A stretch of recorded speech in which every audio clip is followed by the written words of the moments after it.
सुस्वागतम. ठरलं तर मग मालिकेच्या आजच्या भागामध्ये आपण पाहणार आहोत की आता कल्पना ही सायलीला म्हणते की सायली, आज तुम्हाला केवढा आनंद दिला तुला माहीत आहे का? त्यामुळे मी आज जगातली सर्वात सुखी बाई आहे. ते ऐकून सायली आणि अर्जुन एकमेकाकडे बघू लागतात, तर पूर्ण आजी ही कल्पनाकडे बघत असते.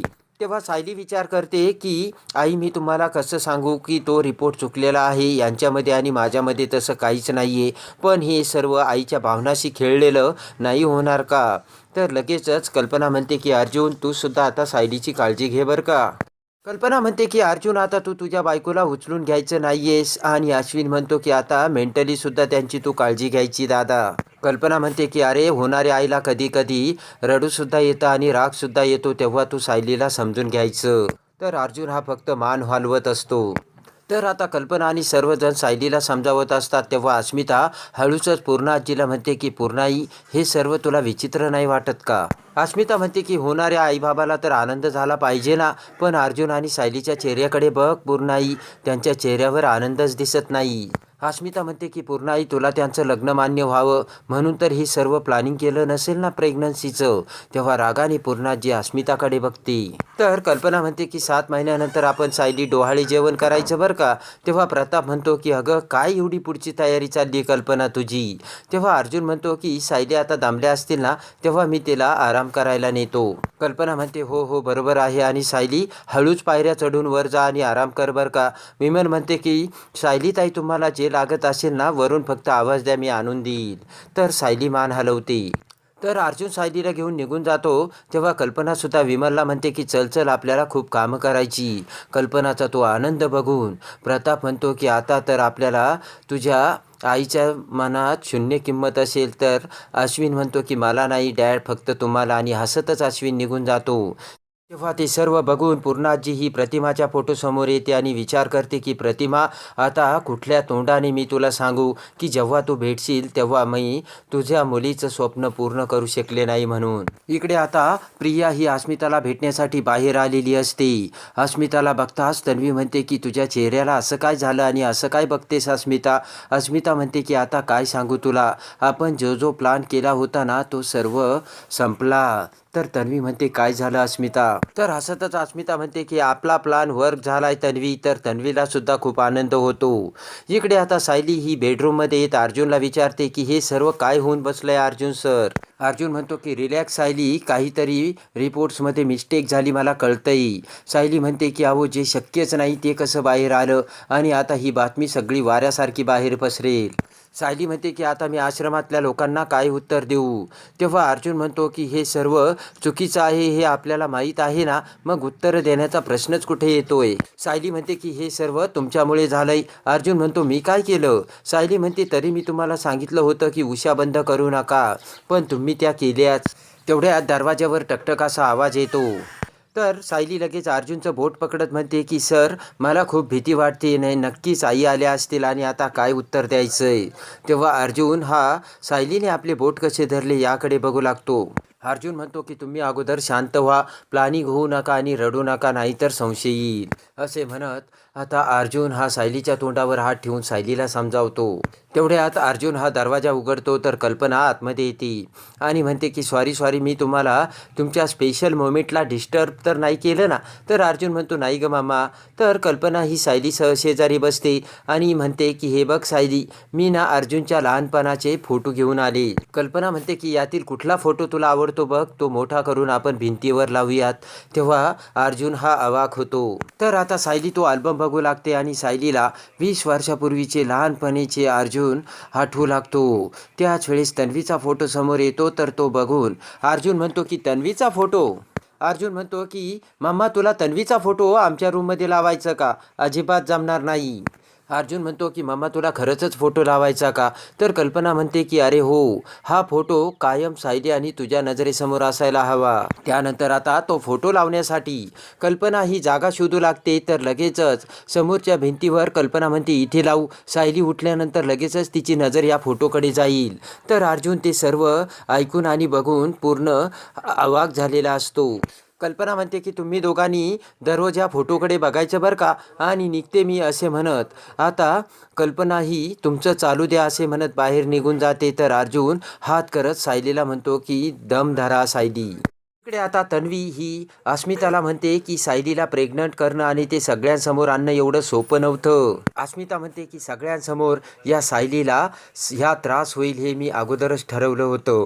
अस्मिता म्हणते की सायली आणि अर्जुन खरे नवरा बायको नाही हे मी आता समोर आणणारच होते आणि त्यासाठी मला हे करावं लागलं.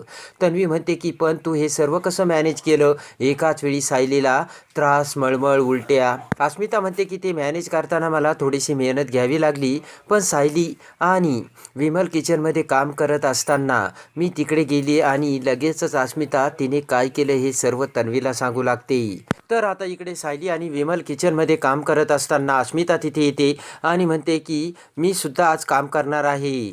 तेव्हा सायली म्हणते की अस्मिता ताई तुम्ही खाली बसा, तुम्ही कशाला काम करता. तर पूर्णाजीला अस्मिता म्हणते की बघ ना मला काम करू देत नाही ह्या. तेव्हा पूर्णाजी म्हणते करू द्या तिला कामं. तर लगेचच आता अस्मिता किचनमध्ये काम करू लागते आणि सर्वांना ना जेवणासाठी आता अस्मिता ही पाण्याचे ग्लास भरू लागते. त्याच वेळेस एका ग्लासमध्ये अस्मिता ही पावडर टाकते. त्यानंतर प्रताप आणि अर्जुन जेवणासाठी येतो. तर प्रताप म्हणतो की आज चक्क अस्मिता काम करते आणि नक्कीच आज काहीतरी उलटं चाललंय. त्यानंतर इकडे अस्मिता सर्वांच्या ग्लासमध्ये ताक टाकते आणि ते ताक सर्वांपुढे ठेवते आणि टेबलवर येऊन बसते. त्यानंतर इकडे अस्मिता तन्वीला म्हणते की सायलीच्या ताकात टाकलेल्या पुडीने लगेच इफेक्ट दाखवायला सुरुवात केली आणि मग सायलीला मळमळायला लागलं. आणि पुढे काय झालं ना तन्वी ते तुला माहितीच आहे. तेव्हा तन्वी खूप खुश होते. हसतच तन्वी म्हणते की खरंच तूच माझी होणारी खरी नणंद आहे. तेव्हा लगेचच अस्मिता म्हणते की तुझ्या तोंडात चॉकलेट पडो. अस्मिता म्हणते की बघ आता अर्जुन सायली खोटे नवरा बायको आहेत हे कसं समोर येते आणि त्या सायलीचा कसा पत्ता कट होतो आणि तिची कशी हकालपट्टी होती ते. तन्वी म्हणते की आता त्या सायलीला खऱ्या प्रेग्नन्सीचं नाटक करावं लागणार कारण तो रिपोर्ट खराब होता तर. तेव्हा अस्मिता म्हणते की ते तर काम तुझं होतं, तू ते सर्व रिपोर्टचं कसं मॅनेज केलं तन्वी. घरामध्ये तर मी मॅनेज केलं पण तू एवढं अशक्य वाटणारी गोष्ट कशी मॅनेज केली तन्वी. तेव्हा तन्वी म्हणते की ऐक, हॉस्पिटलमध्ये मी अर्जुन आणि सायली पाठीमागे गेले. तर आता तन्वी हॉस्पिटलमध्ये येऊन पाठीमागे तन्वीने ब्लडसाठी ज्या नर्सला पैसे दिले होते ती नर्स तन्वी समोर येते. ते की तुझ्या मुलाला लॅपटॉप घेतला का. तर नर्स म्हणते हो. तेव्हा तन्वी म्हणते की मला तुझी अजून मदत करायची इच्छा आहे, त्यामुळे तू तुझ्या नवऱ्याला बाईकसुद्धा घेऊन देऊ शकते. तर नर्स म्हणते आता काय करायचं मॅडम. अस्मिता म्हणते की ती नर्स तुझ्या अगोदर ओळखीची होती का, लगेच ती कशी तयार झाली. तेव्हा विचार करत तन्वी म्हणते की नाही ग, असे गरीब लोक मला बरोबर ओळखता येतात आणि ते पैशासाठी काहीही करतात. त्यानंतर अस्मिता म्हणते की तन्वी आपला टाईम अगदी मॅच झालाय आणि हे बघ ज्यावेळेस मामाने अर्जुन आणि सायली प्रेग्नंट आहे हे सांगितलं ना त्यावेळेचा मी व्हिडिओ काढला. त्या व्हिडिओ बघताच लगेच तन्वी म्हणते की यांच्या चेहऱ्यावर तर 12 वाजलेत. अस्मिता म्हणते की दोघं जर खरं नवरा बायको असते ना तर आनंदाने वेडे झाले असते आणि अर्जुनने सायलीला कुठे ठेवून कुठे नाही असं केलं असतं. अस्मिता म्हणते की आता कधी जमीन दुभागून आपल्याला आतमध्ये घेईल असे दोघांच्या चेहऱ्यावरचे एक्सप्रेशन झाले.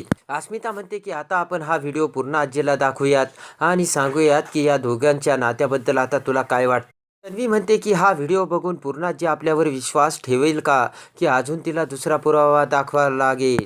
तर लगेचच तन्वी विचार करू लागते. इकडे आता गॅसवर दूध तापवल्याचे लक्षात येतात सायली ही गॅस बंद करण्यासाठी पळू लागते. तेवढ्यात कल्पना ते बघून पळतच सायलीला म्हणते की अगं सायली काय चाललंय तुझं आणि असे पळतेस का वेड्यासारखं. मोठ्याने ओरडत कल्पना म्हणते की तुला सांगितलं ना दगदग करायचे नाही, ऐकू येत नाही का तुला. तेव्हा सायलीला मोठा धक्का बसतो. त्यानंतर इकडे सायली ही बेडरूममध्ये अर्जुनला सांगते की जी गोष्ट विज्ञानाला शक्य नाही ती गोष्ट घडलीच कशी. सायली म्हणते की आता या सर्व गोष्टीतून आपण कसे बाहेर पडणार आहोत. तर आता तन्वीने सायली प्रेग्नंट असल्याचे भयानक सत्य मॅनेज करून समोर आणलेले असते. तर आता अर्जुन आणि सायली हे खोटे नवरा बायको नाहीत हे पूर्ण आजीला तो व्हिडिओ दाखवून तन्वी आणि अस्मिता समोर आणणार का. तर आता तन्वीचेच कपट अर्जुन आणि सायली बाहेर काढून आपल्याला पूर्ण आजीच्या मनात खोटे नवरा बायको ठरवण्यासाठी हे सर्व अस्मिता आणि प्रियाने केल्याचे सत्य अर्जुन आणि सायलीसमोर कसे येते आणि नंतर अर्जुन आणि सायली प्रियाला आणि अस्मिताला फाट्यावर मारून पूर्ण आजीला कसे तेच खरे नवरा बायको असल्याचे दाखवून देतो हे बघण्यासाठी आणि ठरलं तर मग मालिकेच्या डेली अपडेटसाठी आपल्या चॅनलला लाईक करा, सबस्क्राईब करा.